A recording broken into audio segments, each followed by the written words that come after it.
The fist came down hard. Monica caught it. Not with both hands, just one. Clean. Like she had done it before. The boy behind her was still screaming, but his voice had dropped to something smaller now. A whimper. The kind of sound that comes after a child has already accepted that no one is coming. Monica had heard that sound before. She wasn't going to let it finish. "Let go," the tallest one said. He couldn't have been more than 17, but his eyes were older than that. Practiced. Mean in a way that gets taught, not born. "I will," Monica said calmly. "When you walk away." There were 3 of them. She was one woman in a gray coat with a grocery bag cutting into her left wrist. Any reasonable person would have kept walking. She knew that. She had almost kept walking. Almost. The tallest one yanked his arm back. His 2 friends laughed. The nervous kind of laugh that means they weren't as confident as they were pretending to be. "You don't know what you just did," the second one said. Monica stepped fully in front of the boy. She didn't respond. Sometimes silence is the most dangerous answer. That's when the car door slammed. One sound. Sharp. Final.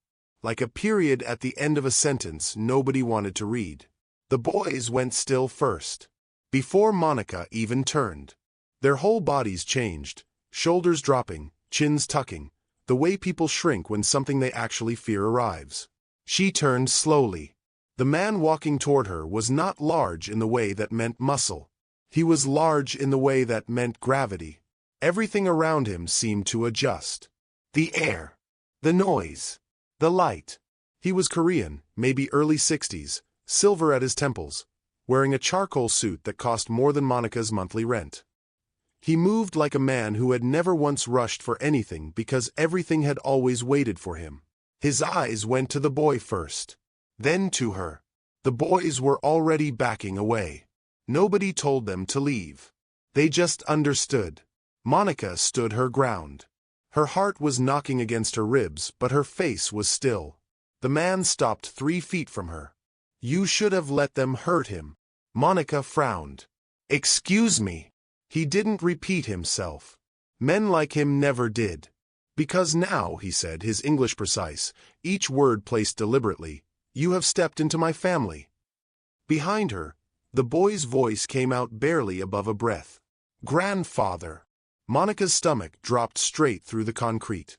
She looked back at the child, really looked at him for the first time. The school uniform. The expensive sneakers. The way he was standing slightly behind her like he had decided in the last 2 minutes that she was the safest place in the world. She turned back to the man. "I didn't step into anything," she said. "I stopped a child from being hurt." "Yes." He studied her the way people study something they're trying to price. "That is the problem." A long black car idled at the curb. 2 men stood outside it, not moving, not speaking. Watching. Monica glanced at them, then back at him. "What exactly are you threatening me with right now?" Something shifted in his expression. Not softness. More like recalibration. "Not a threat," he said. "A fact." He reached into his jacket pocket. Monica tensed. He noticed. He slowed the movement deliberately, then produced a business card and held it out. She didn't take it. His hand stayed extended for exactly 3 seconds. Then he lowered it without reaction. "My name is Kong Dae-sung," he said. Monica said nothing. "And in my world," he continued, "when someone protects what belongs to me, that creates an obligation. Whether you want it or not. I don't want anything from you." "That," he said quietly, "is not how obligation works." He turned to the boy. Said something in Korean, low and firm. The boy moved immediately, walking toward the car with his eyes down. Whatever those words meant, they weren't gentle. Kong turned back to Monica one final time. And then he said something that stopped every thought in her head. "I know who you are, Monica Harris." The grocery bag slipped from her fingers. She didn't pick it up. How? But he was already walking away. The car door closed. The engine pulled away smooth and quiet. And Monica stood alone at the bus stop. The boy gone, the bullies gone, her groceries on the ground, and 5 words sitting in the center of her chest like a stone dropped into still water. I know who you are. She hadn't told him her name. She hadn't told anyone. So how, in the middle of Los Angeles, on an ordinary Tuesday afternoon, did a man she had never seen before in her life already know exactly who she was? And why did it feel less like a coincidence, and more like something that had been planned? If you're a woman who believes respect is worth more than money, go ahead and subscribe. These are the stories we tell here. Some stories are not just about what happens. They're about the strength it takes to stand your ground, to protect your dignity, and to demand respect, even when the world tries to take it from you. If you've ever had to make a choice that tested your courage, or refused to be bought, silenced, or pushed aside, then you're in the right place. This channel tells stories about women who cannot be broken, and the people who learn, sometimes too late, that integrity cannot be bought. Welcome to Afro Korean Tales and Stories. She didn't sleep. Not really.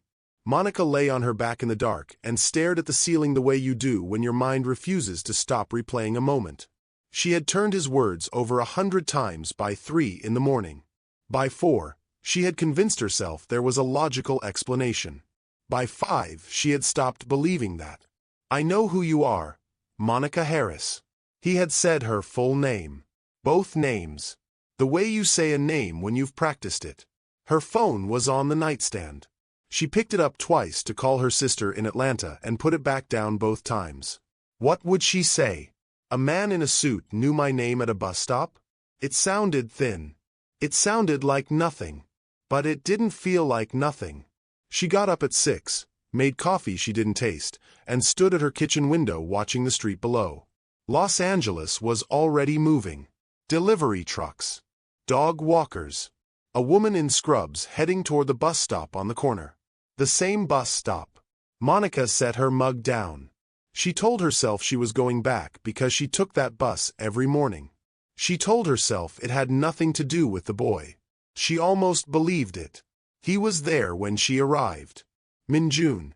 Sitting on the bench alone, backpack between his feet, staring at something on the ground that wasn't there.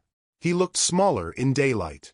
Or maybe she was just seeing him properly now, without the adrenaline blurring everything. He looked up when she sat beside him. Neither of them spoke for a moment. You came back, he said finally. I take this bus, Monica said. A pause. Me too. She looked at him sideways. You okay? He nodded. The automatic kind of nod. The one that means the opposite. Those boys, Monica said carefully. Is that regular? Min-jun looked at his shoes. Sometimes. Does your grandfather know? Something flickered across his face. He knows about yesterday. Because of you. Monica heard the weight in that. Not accusation. Something more complicated than that. Are you in trouble? She asked. No. He paused. Maybe. She wanted to ask more, but something in his posture told her to wait. She had learned a long time ago that people, especially children, tell you more when you stop pulling. They sat in silence for a while. The bus came and went. Neither of them moved. He's not bad, Min-jun said suddenly. Monica didn't respond. My grandfather. People think. He stopped. Started again. He just has rules. A lot of rules. Most dangerous people do, Monica said. Min-jun looked at her like she had said something he needed time to carry. The black car appeared at the end of the block. Monica felt it before she saw it. That specific weight in the air again, like the pressure before rain. Kong Dae-sung stepped out. He walked toward them without hurry. He was in a different suit today, dark navy, but he carried himself exactly the same way. Like the city was rearranging itself to accommodate him. He stopped in front of Monica. This time, he bowed his head. It was small, controlled, but it was real. I owe you thanks, he said.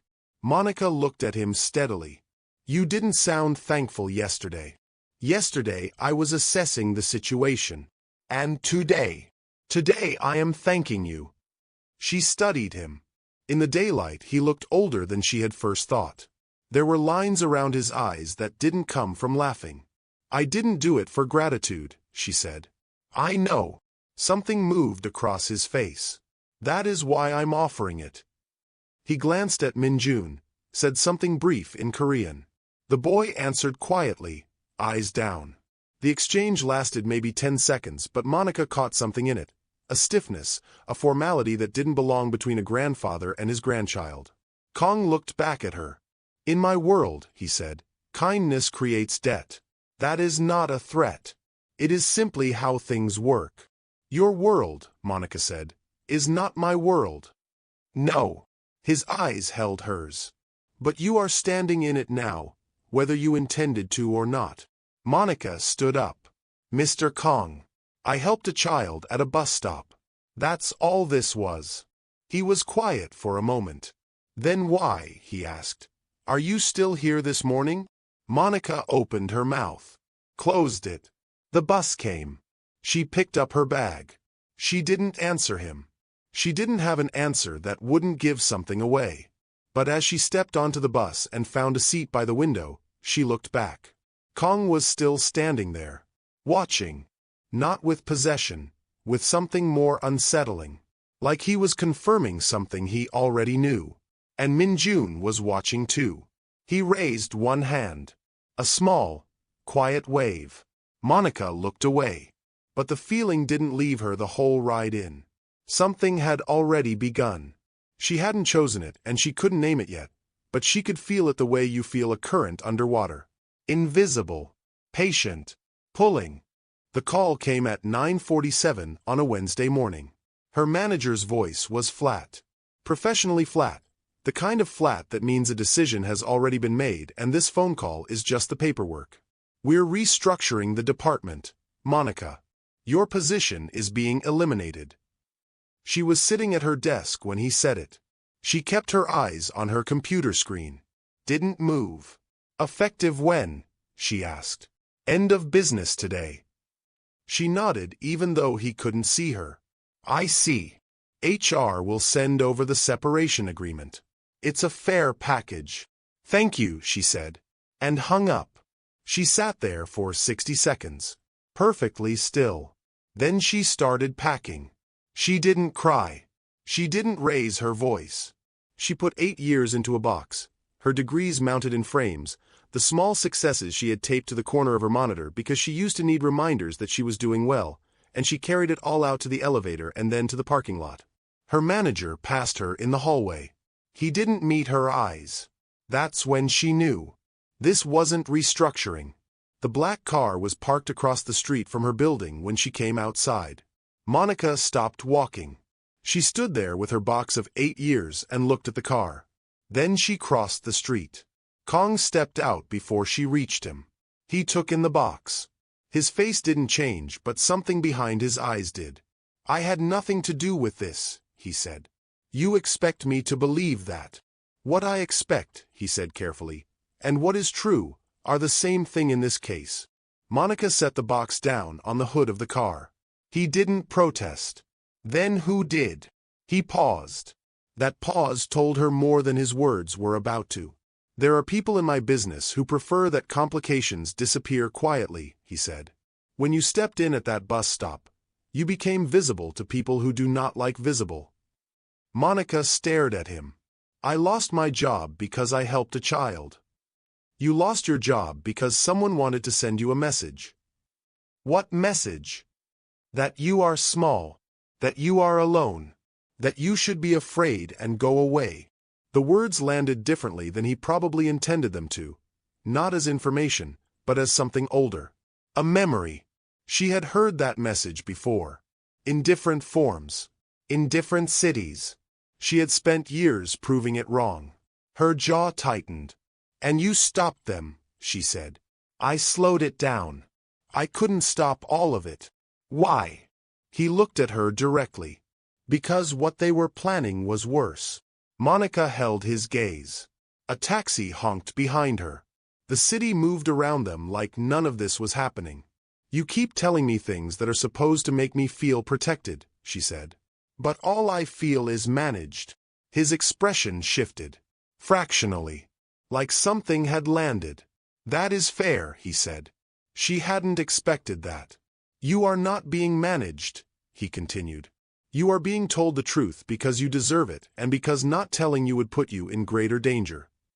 Monica looked at her box. 8 years. There's more, she said. Not a question. Kong was quiet for a moment. A long moment. June Park is alive. The box nearly slid off the hood. Monica pressed her hand flat against it. Pressed harder than she needed to. Grounded herself through the palm of her hand because the rest of her had gone somewhere else entirely.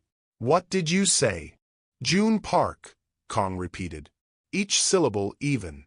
Deliberate. He is alive. And he works for me. The sun was the same. The traffic was the same. A woman across the street was arguing with a parking meter. Everything was exactly as it had been 30 seconds ago. But Monica was standing in a completely different world. She had buried that name. Carefully. Methodically. The way you bury something you need to stay dead. And now it was standing in the same organization as the man in front of her. Breathing. Working. Alive. How long? She asked. Her voice was even. Impressive, she thought. Considering. He has been with me for 6 years. 6 years. She had spent the last 6 years rebuilding herself on the assumption that June Park was either dead or gone so completely it amounted to the same thing. Where is he? She asked. Kong studied her. That depends on what you plan to do with the answer. Monica looked at him. I plan, she said slowly, to understand what is happening to my life. Kong held her gaze for a long moment. Then he picked up her box from the hood and held it out to her. Then there are things you need to hear, he said. And I think you already know this conversation is not finished. Monica took the box. She didn't say yes. But she didn't walk away either. And somewhere in the back of her mind, a door she had locked years ago was already swinging open. Not because she had unlocked it, but because someone had kept a key she didn't know existed. This channel is for women who have learned the hard way that dignity matters.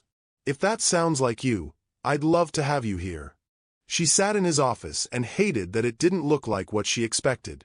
No dark wood and cigarette smoke. No weapons mounted on walls. No performance of danger. It was a corner office on the 14th floor of a building in Koreatown. Clean lines, morning light, a single orchid on the desk that someone was clearly taking good care of. The normalcy of it made her more uneasy than a threat would have. Kong sat across from her. No desk between them. He had gestured her toward 2 chairs near the window. A small gesture that she noticed. He was managing the environment. Making it feel like conversation instead of interrogation. She noticed. She said nothing about it. You want to know about June, he said. I want to know why you know about June, Monica corrected. He tilted his head. A concession. His family had a debt, Kong began. Old debt. The kind that passes from father to son when there is no other way to settle it. June came to me 6 years ago to negotiate terms. Negotiate. The word tasted wrong. He was trying to protect what remained of his family. Kang's voice was even, neither defending nor condemning. He offered his service in exchange for his family's freedom from the debt. Monica kept her expression still. And you accepted. I accepted. Where does that leave me? Kong looked at her carefully. That is the part he will have to tell you himself. Tell me what you know. A pause. He knew that when he entered my world, anyone connected to him became visible. Vulnerable. Kong paused. He told me about you. He was trying to ensure that if anything happened to him, someone would know to. To what? Monica's voice came out sharper than she meant it to. To watch out for you. Monica stood up. She walked to the window. 14 floors below, Koreatown moved in its particular rhythm. Delivery trucks double-parked, a restaurant opening its metal shutter, 3 women walking fast with bags of groceries, living their Tuesday like it was just Tuesday. She breathed through the feeling until it became manageable. He told you about me so that you could watch over me, she said, without turning around. Without my knowledge. Without my consent. He told me about you, Kong said, because he was afraid. Of what? Of dying and leaving you unprotected in a world that had already noticed you. Monica turned around. I didn't need protecting. No, Kong said. But he didn't know that yet. That sentence hit somewhere deep and old, and Monica resented it. She sat back down. I want to talk to him. Kong said nothing for a moment. He requested the same thing, he said finally. Something about the way he said it made her still. When? This morning. Monica stared at him. Before I called you, Kong said. He came to me this morning and asked to speak with you. He said. Kong paused, and for the first time something that wasn't calculation moved across his face. He said he was done hiding from the consequences of his choices. The room was very quiet. Monica had spent 3 years being angry at June Park. Furious. Then 2 years grieving him in a different way. Not the way you grieve the dead, but the way you grieve people who chose to become dead to you. Then the last year she had stopped feeling anything about it at all. Or she had told herself that. He didn't leave by choice, Kong said. Not gently. Carefully. The difference mattered. You don't know what his choice was, Monica said. I know what he told me. Men tell the stories that make themselves bearable, she said. Kong was quiet. Then. Yes. They do. Which is why I think you should hear his version and decide for yourself. Monica looked at him. In his world, a world built on leverage and obligation, he was sitting here telling her to form her own judgment. She didn't trust it. But she couldn't dismiss it either. If I agree to see him, she said slowly, it's not because I'm forgiving anything. It's not because I'm open to anything. It's because I want information. Understood. And I leave the moment I decide I've heard enough. Of course. She stood. Picked up her jacket. I also want my job back, she said. Or the equivalent. Because whatever is happening between you and your business associates is not my debt to carry. Kong almost smiled. I'll make arrangements, he said. Monica walked toward the door. One more thing, she said, not turning around. Yes. The next time you know something about my life that I don't know, you tell me first. Not after. Not when it's convenient. First. A beat of silence. Agreed, he said. She left. And in the elevator on the way down, her hands finally shook. Not from fear. From the specific effort of holding herself together in a room where every instinct had told her to fall apart. She had held. But June Park was alive. And tomorrow, she would have to look at his face. That was a different kind of holding altogether. She recognized him immediately and hated herself for it. 6 years. A different city. A lobby she had never been in a building she had found because a man she barely trusted had given her an address. And still, the moment June Park stepped through the door across the room, her body recognized him before her mind could prepare a defense. He looked older. Of course he did. But it was more than that. He looked like a man who had been carrying something heavy for a long time and had stopped pretending otherwise. The ease he used to carry himself with, that warm, unhurried confidence she had fallen for, was gone. What was left was quieter, more careful. He saw her. He stopped walking. For a moment neither of them moved. The lobby had other people in it, a man on a phone, a woman waiting by the elevator, but they might as well have been furniture. June crossed the room. He stopped 5 feet from her. Not reaching for her. Not smiling. Monica. You don't get to say my name like that, she said. He nodded. Accepted it. Okay.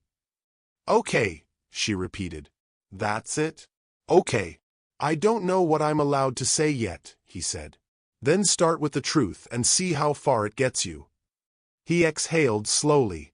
Can we sit down? I'm fine standing. He looked at her. Really looked, the way you look at someone when you're checking whether they're still real, and then he began. He told her about his father's debt. About the men who had come to collect. About the specific night he had been given a choice that wasn't really a choice. Enter Kang's organization and settle the debt through service, or watch the debt collect itself from everyone he loved. Monica listened. She had promised herself she would listen without reaction. She almost managed it. The moment I signed on, he said, the people I was working with would have used you. To keep me compliant. To keep me afraid. He paused. The only way to protect you was to make sure there was no visible connection between us. So you disappeared. Yes. Without a word. Yes. And you thought that was your decision to make. He held her gaze. Yes. And I was wrong. Monica felt the anger rise up fresh and clean, the way it does when someone finally admits the thing you needed them to admit. Wrong, she said quietly. I spent 4 months thinking you were dead. I spent 8 months thinking I had imagined who you were. I spent another year trying to figure out what I had done. You didn't do anything. I know that now, she said sharply. But I didn't know it then. And you let me carry that. June's face broke slightly, just around the eyes. I know, he said. Don't cry, she said. Not cruel, just direct. That's not what I need from you right now. He straightened, nodded. What do you need? Monica looked at him for a long time. I need to know if you ever thought about coming back. He opened his mouth. Then he stopped. And in that stop, that small hesitation that lasted maybe 2 seconds, Monica saw it. The flicker she had been watching for without knowing it. Not regret. Not longing. Something quieter and more honest than either. Relief. He had spent 6 years telling himself that leaving was sacrifice. That it made him noble. That it was the bravest thing he had ever done. And somewhere in the weight of that story, he had been relieved to have a reason to go. Monica saw it. She could tell he knew she saw it. You didn't just leave to protect me, she said. Not accusing. Just naming it. He said nothing. Some part of you, she said carefully, needed a door out. And this was it. The silence that followed was the most honest thing he had given her since he walked in. I loved you, he finally said. I need you to know that was real. I believe you, Monica said. And she did. But love isn't the same as choosing someone. And you never quite chose me. She picked up her bag. I don't hate you, she said. I don't want anything bad for you. But whatever idea you came here with today, of explaining things and maybe beginning something, that's not where I am. June stood very still. What are you going to do? He asked quietly. Monica looked at him. Figure out who's trying to destroy my life, she said. And make sure they don't get the chance. She walked toward the exit. She was almost through the door when she heard him say it, low and careful. Monica. Oh Sung-woo knows you're involved now. She stopped. He's not like Kong, June said. He doesn't test people. He removes them. Monica turned slowly. Who is Oh Sung-woo? June looked at her with an expression she had never seen on his face before. Fear. Real fear. The kind that doesn't perform itself. He's the reason I left, June said. And he's been watching you since you were 23 years old. Strong women recognize strong women. If you enjoy stories like this, subscribe so you don't miss the next one. Monica sat in her car for 11 minutes after leaving the building. She didn't call anyone. Didn't pull out her phone. Just sat with both hands on the steering wheel and let the information settle through her body the way cold water settles. Slow, reaching every corner. He's been watching you since you were 23 years old. She was 31 now. 8 years. She had been 23 when she lived in Seoul. Fresh out of graduate school. Teaching English, studying Korean architecture, madly in love with a city that smelled like rain and sesame oil and something she had never been able to name. That was where she had met June. That was where everything had felt possible. And apparently, that was where someone had first decided she was a problem. She started the car. Kang's office was 20 minutes away. She made it in 14. He was still there. His assistant started to stand when Monica walked past her. Monica kept walking. She pushed open the office door. Kang looked up from his desk. He didn't look surprised. Sit down, Monica said. He raised an eyebrow. Please, she added. Not softly. Tell me who Oh Sung-woo is. Kang leaned back in his chair. He looked at her for a long moment, Not the assessing look from the first day, something more considered. Close the door, he said. She did. She sat. Oh Sung-woo is a chairman, Kong began. He sits above most of what you'd call organized operations. Clean money on the surface, real estate, private equity, import businesses. 40 years of building something that looks completely legitimate. And underneath, Kong said, is where the real architecture lives. Monica waited. He has been part of my world since before I had a world to speak of, Kong said. We were once aligned. We are no longer. Why? Kang's jaw tightened briefly. Because there are lines I do not cross. He does not believe in lines. Monica studied him. And I'm connected to him how?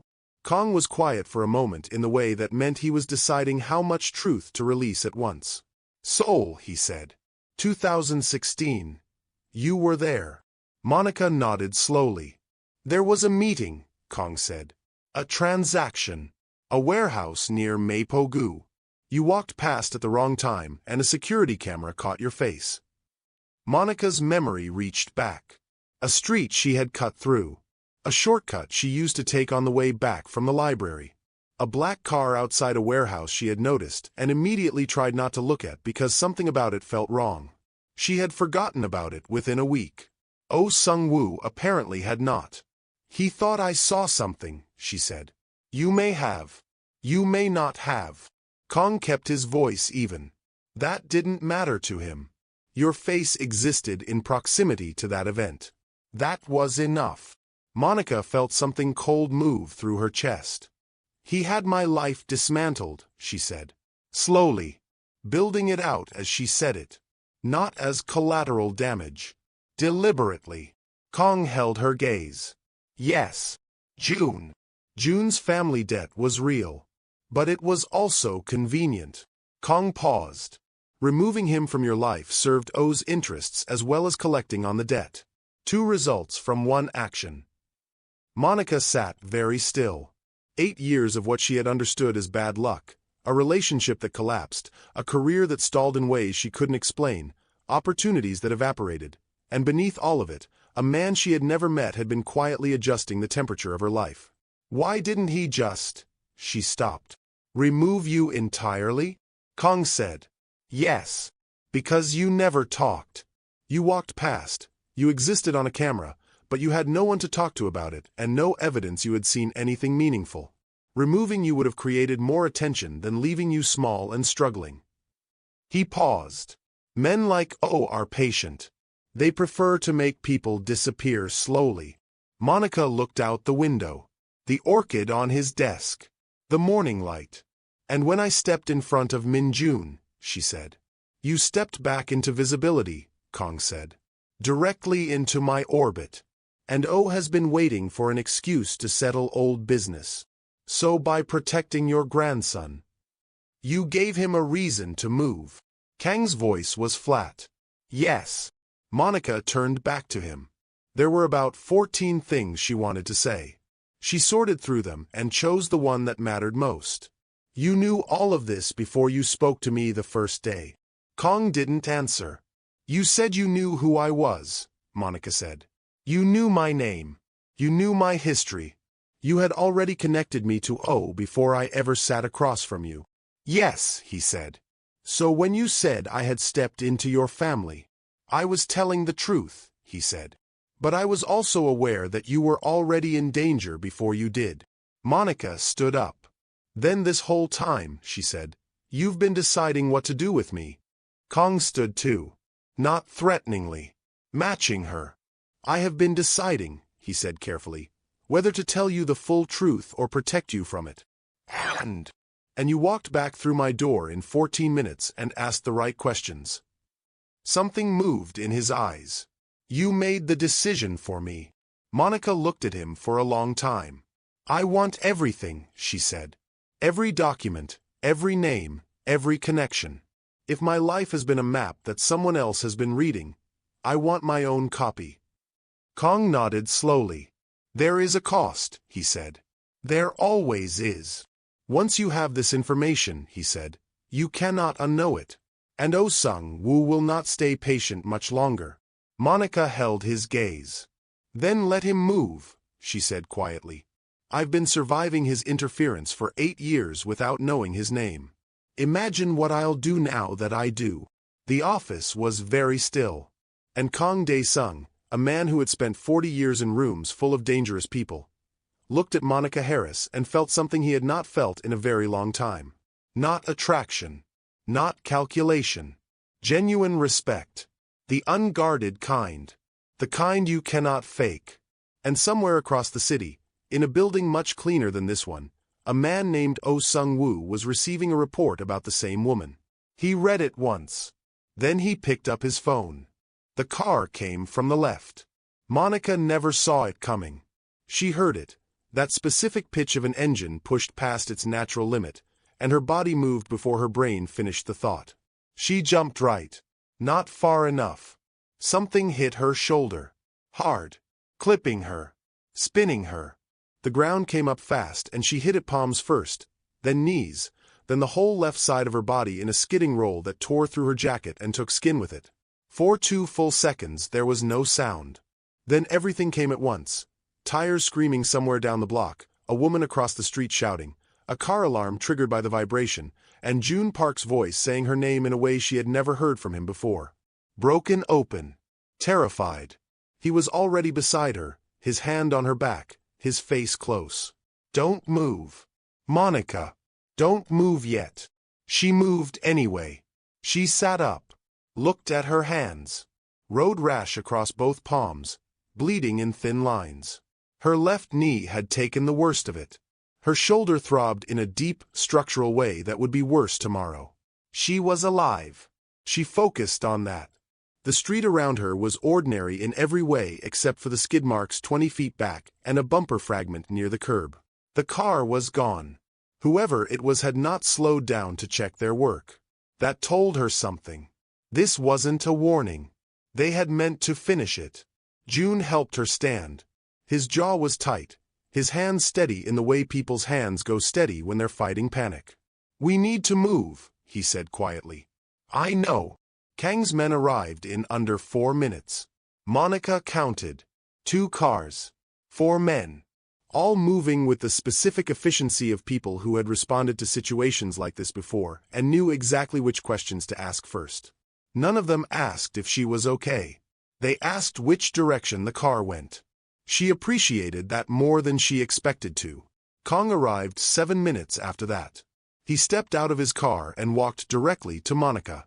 Looked at her hands, her knee, her jacket. His face was very still. That stillness, Monica was learning, was how he looked when he was most dangerous. Come, he said. I'm not going anywhere until someone tells me that was not a coincidence, Monica said. It was not a coincidence. Oh Sung-woo. Yes. She had known it before she asked. She had needed to hear it confirmed out loud so that the anger had somewhere accurate to go. She looked down at her torn palms. 8 years of invisible interference. Then a job. Then a car at full speed in broad daylight. He was accelerating, which meant something had changed. Something had made him decide that slow and quiet was no longer sufficient. She looked at Kang. He knows I have the documents, she said. Kang's expression shifted. Slightly. How long have you known? She asked. Since this morning, he said. One of his people inside my organization reported back to him last night. The information moved faster than I anticipated. Monica stared at him. You have a leak. Had, he said. It has been addressed. Addressed, she repeated. And you didn't think to tell me before I went walking down an open street? I was 20 minutes behind the information. I am sorry. He said it plainly. No deflection. No executive justification. Monica breathed through the anger. I want to see Min Jun, she said. I want to know he's secure. Kang nodded once. He is with my sister in Pasadena. He has been there since yesterday. Does he know what's happening? Kang paused. He knows enough, he said carefully. Monica looked at him. He knows about me. He asked about you this morning, Kong said. First thing. Before he asked about anything else. That landed somewhere underneath the adrenaline. She looked at her hands again. Made a decision. I want off the defensive, she said. Kong waited. I've been reacting since the bus stop, Monica said. Learning things. Processing things. Absorbing. That's done now. She looked at him directly. I want to be trained. Not protected. Not managed. Trained. And then I want to go after Oh Sung-woo with everything we have. June, standing 5 feet behind her, said nothing. Kong looked at Monica for a long moment. Then he said, That will change what you are. What I was, Monica said. Nearly just got killed on a Tuesday afternoon. So yes, let it change. Something in Kang's face moved. Deep and slow. Like bedrock shifting. He nodded. And from the doorway of the second car, Monica noticed Min Jun. He wasn't in Pasadena. He was right there, standing beside the rear door with his backpack on, watching her with wide, serious eyes. He had lied. Kong had lied. Or, Min Jun had refused to leave. The boy looked at Monica and said, barely audible, I told him I wasn't going until I knew you were okay. Monica looked at Kong. Kong looked at his grandson with an expression Monica had never seen on his face. He didn't have a word for it. But she did. It was the look of a man being taught something by a child he thought he was supposed to be teaching. If you've ever had to stand alone to protect your dignity, this channel was made for you. She failed every single drill on the first day. Not close but not quite failed. Not almost there failed. Completely. Embarrassingly. Repeatedly. The woman running the training, a compact Korean woman named Seo Yun who spoke in short sentences and had the patience of someone who had never needed it twice, watched Monica miss the same defensive stance 4 times in a row and said nothing. Just reset. Demonstrated again. Waited. The silence was worse than criticism. By the 3rd hour Monica's legs were shaking, her shoulder from the car incident screamed every time she raised her left arm, and she had hit the mat so many times she had memorized a specific water stain in the upper corner of the ceiling. She lay there after the 7th fall and stared at it. Get up, she told herself. Her body offered several compelling counterarguments. She got up. Seo Yun reset her stance without comment. They went again. Kong watched the first day from a window above the training floor. Monica knew he was there. She didn't look up. By the end of the week she could hold the stance. By the end of the 2nd week she could transition out of it. Small victories that felt enormous in the moment and embarrassingly basic the morning after.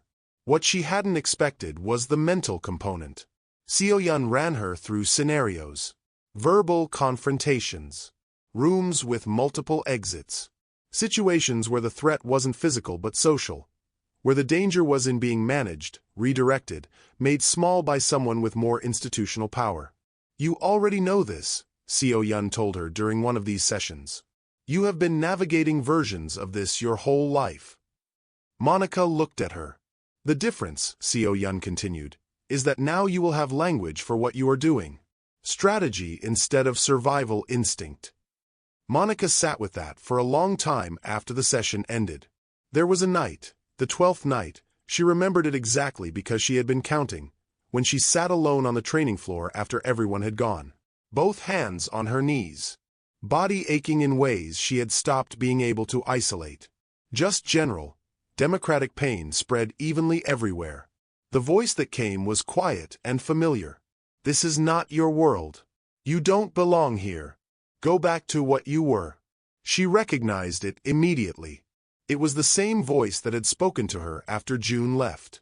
After she lost the apartment in Seoul. After she came back to Los Angeles with 2 bags and a level of quiet devastation she hadn't shared with anyone. She had beaten it before by building something. She looked around the empty training floor. She was building something again. She got up. Went through the sequences alone in the dark for another 40 minutes. Not perfectly, but completely. Kong found her still there when he came down at midnight to check the building. He stood in the doorway for a moment before she noticed him. When she did, she stopped. Straightened. You should rest, he said. I will. He walked closer. Looked at her form, the way she was standing, feet placement, shoulders. Your left side, he said. You're still protecting the shoulder. It's still healing. Train through it. Not past it. There's a difference. Monica adjusted. He watched. Better, he said. She expected him to leave. He didn't.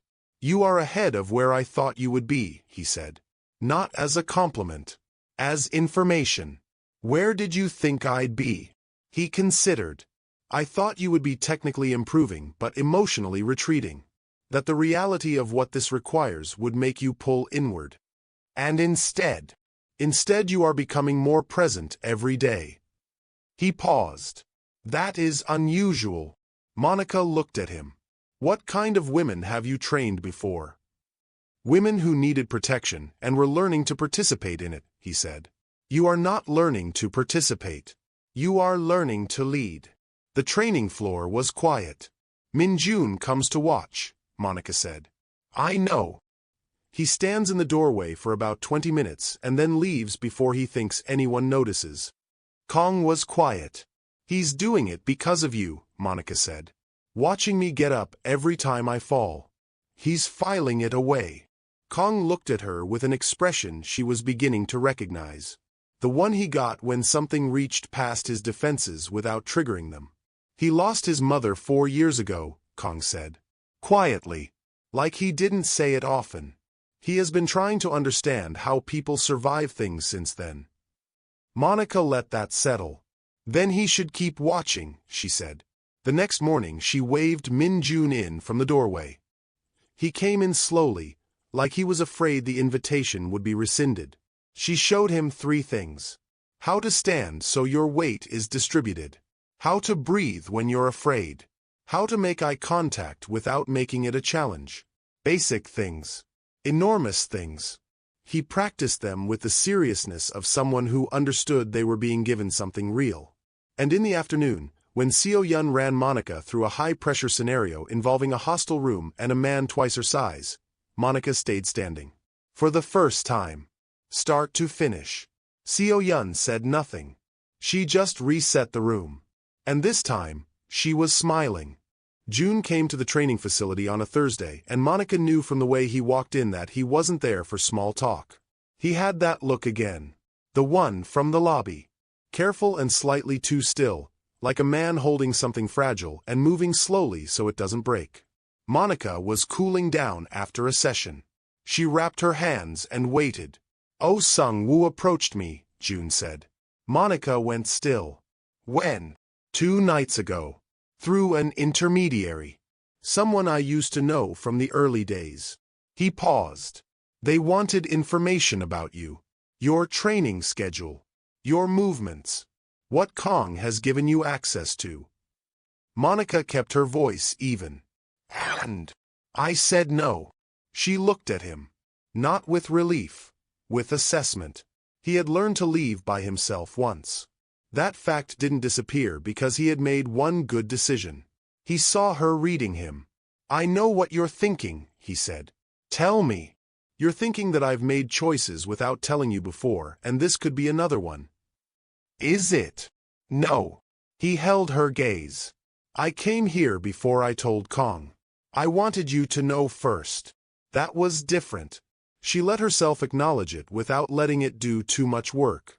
What exactly did they ask for? She said. June walked her through it carefully. The intermediary, a man named Cho he had known from his early days in Kang's organization, someone he had considered close. The conversation had happened at a restaurant in Koreatown, framed as a casual dinner until the question arrived over the second drink. They wanted her schedule, her access points, what documents Kong had shared and where copies were stored. They're not trying to intimidate you anymore, June said. They want to get ahead of whatever Kong is building against O. By removing me from the equation. By removing the evidence. Monica sat with that. Cho, she said. Is he still reachable? June frowned slightly. Why? Because a man who approached you once will approach you again. And next time, you could know exactly what to give him. Understanding moved across June's face slowly. You want to feed them false information. I want to know what they think we have, Monica said. What they're most afraid of. And the best way to find out is to watch what they reach for. June was quiet for a moment. That requires Kang's involvement, he said. I know. And it requires trusting me to run the communication. Monica looked at him steadily. I know that too. The space between them was complicated. It had always been complicated. But this was a different kind of complication. Not the wreckage of a relationship, but the careful negotiation of two people who had wounded each other and were deciding whether the mission was bigger than the wound. Why are you telling me instead of just saying no and walking away from Cho entirely? Monica asked. June looked at her. Because I spent 6 years making decisions I thought were right without telling you anything, he said. And I watched what that cost you. I won't do it again. He paused. Even if the decision I'm making now is the right one, you deserve to be part of it. Monica nodded once. Tell Kong, she said. All of it. Tonight. June stood. And Monica. He stopped. What? Cho mentioned your name specifically. Not as a target. As a problem that O is personally invested in resolving. June's voice was careful. This isn't strategic for him anymore. It's personal. Monica absorbed that. 8 years of quiet destruction from a man who had never met her, driven by a camera angle on a street in Seoul. Now it was personal. Good, she said. June looked at her. Good. Personal means emotional, Monica said. And emotional means he'll make mistakes. June left. Monica sat alone for a moment in the training room and then did something she had not done in a very long time. She called her sister. Not to explain everything. Not yet. Just to hear a voice that had known her before all of this. Before the bus stop. Before Kong. Before Oh Sung-woo decided she was a problem worth solving. Her sister picked up on the second ring. Monica. I've been thinking about you. I know, Monica said. I've been in something. Are you okay? Monica looked at her hands. The road rash was healing. The calluses from training were new. They had changed the shape of her palms slightly. I'm becoming okay, she said. That's different. But it's real. Her sister was quiet for a moment. Do you need me to come? Monica almost said no. The automatic, protective, I handle my own things no. Not yet, she said instead. But I'll tell you when. She hung up. And 2 floors above her, Kong was on his own phone, listening to a report about Cho. And about 3 other names she didn't know yet. Names that were going to matter. The room was full of people who had spent their entire careers making problems disappear. Monica walked in anyway. She had chosen what she was wearing deliberately. Not armor, a deep burgundy wrap dress, her grandmother's earrings, low heels. She wanted to look like exactly what she was, a woman who had come to be seen. Not a soldier. Not a victim. Not a complication. A witness. The venue was a private event at a downtown Los Angeles hotel, a charity dinner that Oh Sung-woo's foundation hosted annually. The kind of event that costs $5,000 a plate and photographs beautifully and moves money through rooms in ways that never appear in any financial filing. Getting in had required Kang's network, June's knowledge of the guest list, and 3 weeks of preparation that Monica had been part of at every stage. She had insisted on that. Oh Sung-woo was standing near the far end of the room when she entered. She recognized him immediately from the photographs Kong had shown her. Smaller in person than she expected. 70, maybe. Silver-haired. The kind of man who had learned to project importance so consistently that other people generated the energy for him. Guests orbited him. No one stood at his elbow without being invited. Monica moved through the room slowly. Deliberately. Greeting people she had been briefed on. Making conversation that went nowhere and served its purpose perfectly. She was not hiding. That was the point. She wanted him to see her first. Wanted to watch him process the fact that she was here, in his space, at his event, and register that she was not afraid. It took 11 minutes. She felt the shift in the room's attention before she saw him moving. Oh Sung-woo did not cross the room quickly. He took his time, stopping twice to speak to other guests, managing his approach so it looked like coincidence. Monica turned to face him when he was 6 feet away. His eyes were sharp, practiced. The eyes of a man who had been reading rooms for 50 years and had almost never been surprised. He was surprised now. Just slightly. She caught it in the fraction of a second before his expression assembled itself. "I don't believe we've met," he said. In English. Smooth and accented and perfectly calibrated. "We haven't," Monica said.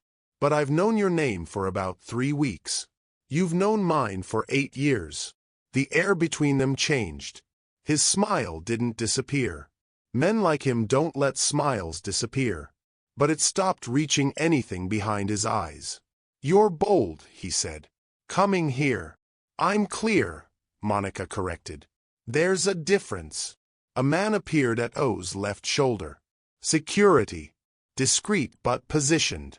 Monica didn't look at him. "I want you to know something," she said quietly, keeping her voice between them.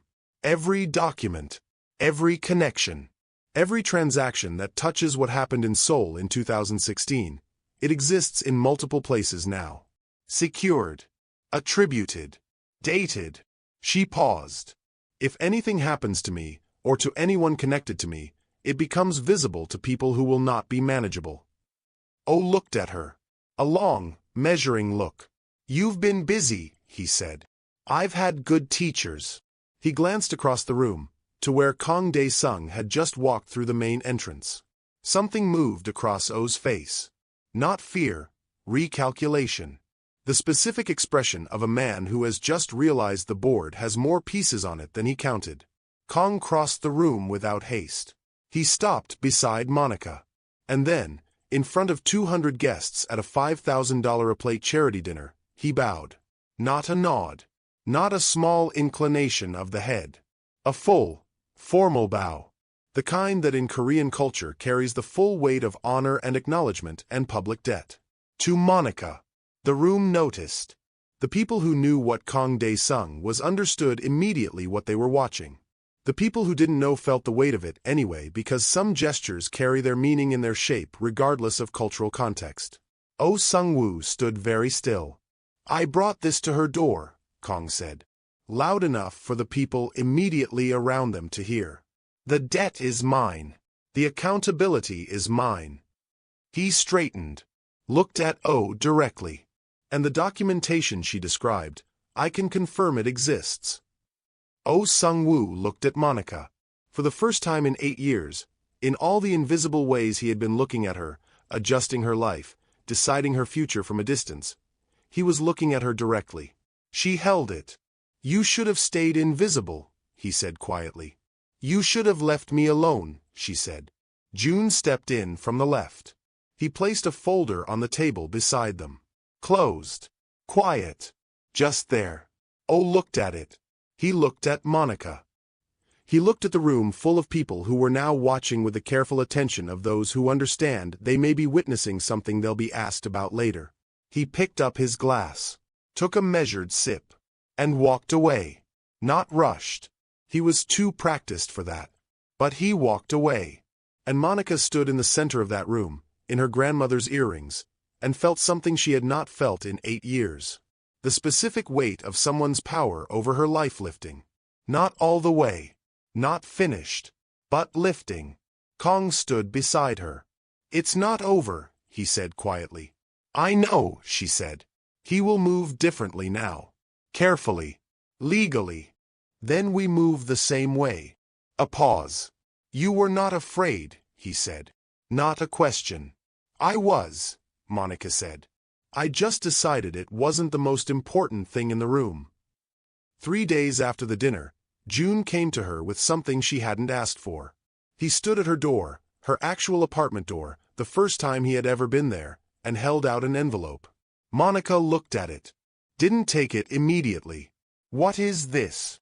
"A full account," he said. "Written. Everything I remember. The debt, the timeline, every decision I made and the reason I told myself for making it." He paused. Including the parts that don't make me look good. Monica took the envelope. She didn't open it. Not with him standing there. Why now? She asked. Because O's lawyers contacted Kong this morning, June said. He's shifting strategy. Going after the documentation through legal channels, arguing that some of what we have was obtained improperly. He paused. My testimony matters. A first-hand account from someone inside his organization carries different weight than documents. Monica leaned against the doorframe. So this is strategic, she said. It's both, June said. It's strategic. And it's what I should have given you a long time ago. She looked at him. He looked back. There was no performance in it. No angling. Just two people standing on either side of a door that had been closed a long time and had very recently come open at an angle neither of them had expected. I have to ask you something, Monica said. Okay. When O's people approached you at the restaurant, when Cho made the ask, she held his gaze. For even 1 second, did you consider it? June was quiet. A real quiet. Not evasive. Just honest. For about 4 seconds, he said. Yes. Monica nodded slowly. Because I'm tired, he said. Because I have been inside this for 6 years and I know what it costs people who get in O's way. Because for 4 seconds I thought, what if I just gave them something small and they left her alone? And then I thought about every time someone made that calculation about you, he said. Every time someone decided that keeping you small was the safer choice. And I couldn't be another person in that line. Monica looked at him for a long time. The envelope, she said finally. I'll read it. Okay. And June. Yeah. Whatever you were to me before, that's not what I'm rebuilding.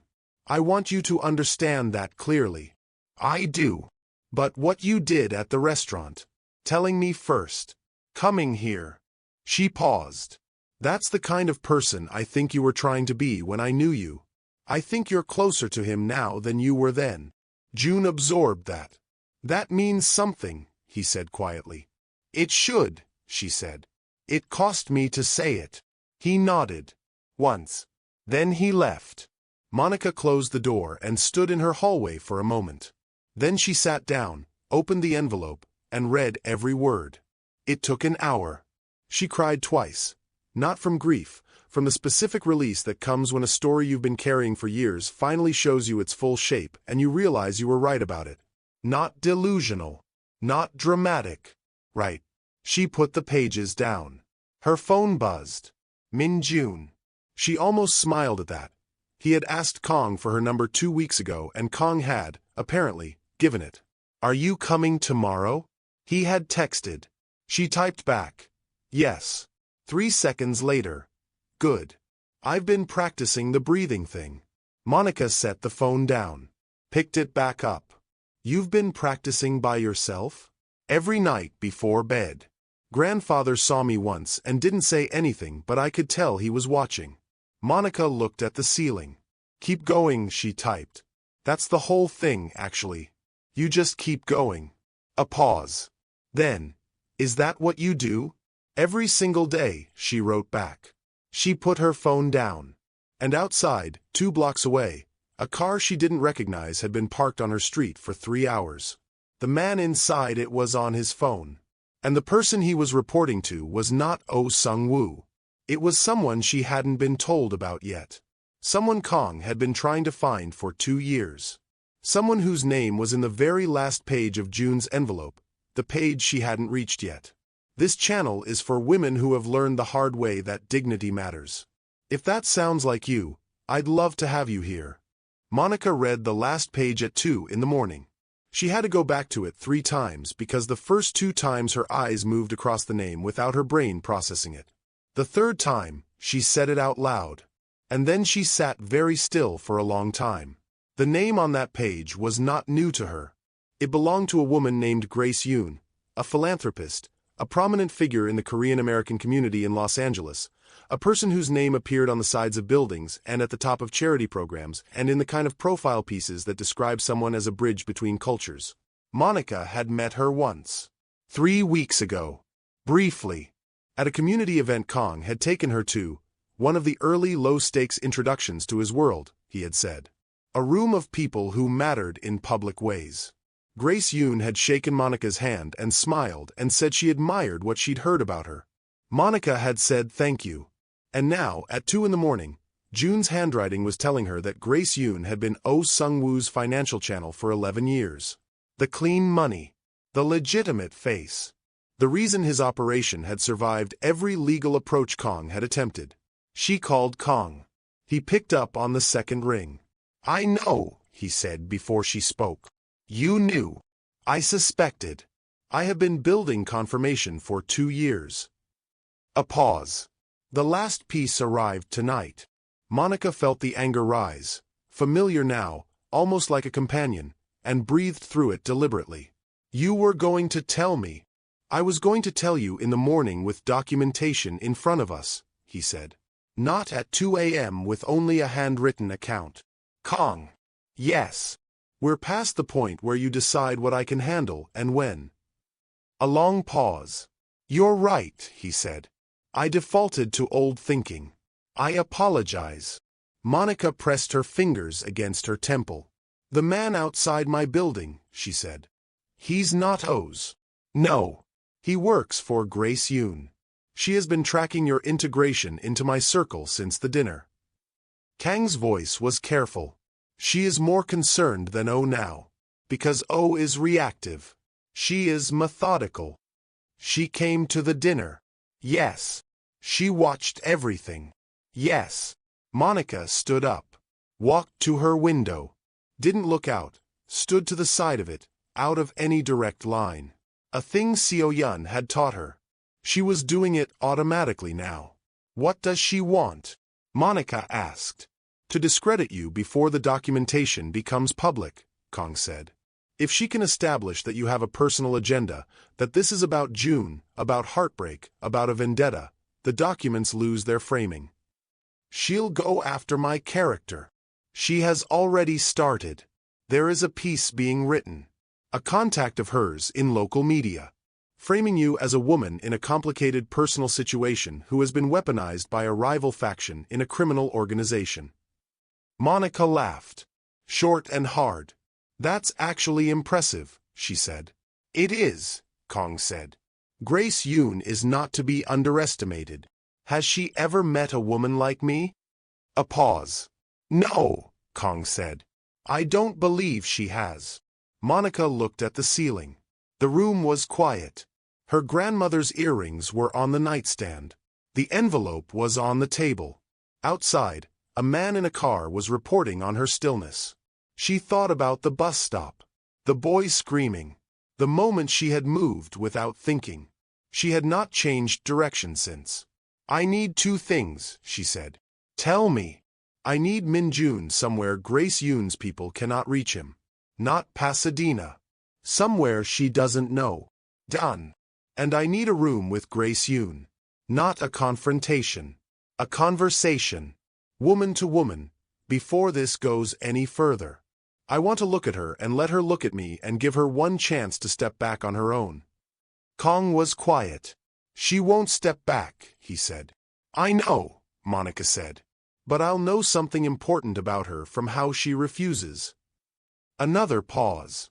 You're thinking about what comes after her, Kong said slowly. I'm thinking about how we end this in a way that holds, Monica said. Not just in a way that wins. The silence that followed was different from the silences she had grown used to from him. This one had something new in it. She couldn't name it in the moment. She would understand it later as the sound of a man who had spent 40 years in a world that only valued winning. Encountering, for the first time, someone who understood that wasn't enough. I'll arrange the meeting, he said. Thank you. She hung up. Sat down. Looked at her hands. The healed road rash, the new calluses, the grandmother's ring she wore on her right hand that she had never once taken off. 8 years. 1 bus stop. 12 weeks. She was not the same woman. She was not better or worse or more or less. She was specific now. Precise. She knew exactly what she was made of because she had been tested at every layer and none of them had failed. That was not something anyone had given her. That was hers. Completely. Wholly. Hers. She picked up the last page of June's letter and read it one more time. Then she folded it carefully. Put it in the envelope. Put the envelope in the drawer beside her grandmother's Bible. And went to sleep. Not because everything was resolved.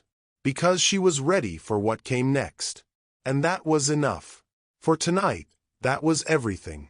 If you've ever rebuilt yourself from nothing and come out knowing your own name, this channel is made for you. Stay with us. There's always another story worth telling. Thank you for watching Afro Korean Tales and Stories. As we close this story, I want to say something to the women watching. Some of you have lived through moments like this. Moments where you had to stand alone. Moments where you chose dignity over comfort. Moments where you refused to be bought, silenced, or pushed aside. That kind of strength doesn't always make noise. But it changes rooms. If you are a woman who believes respect is worth more than money, if you believe character still matters, if you believe dignity should never be negotiated, then this channel was made for you. I tell stories about women who stand firm. Women who earn respect without begging for it. Women who remind powerful people that integrity cannot be purchased. If that speaks to you, I invite you to subscribe and become part of this community. And if this story touched you, comment the word dignity below. I read your comments, and they help these stories reach more women like you. Until the next story, remember, not every powerful person leads with honor, but every strong woman carries it within her. I'll see you in the next one.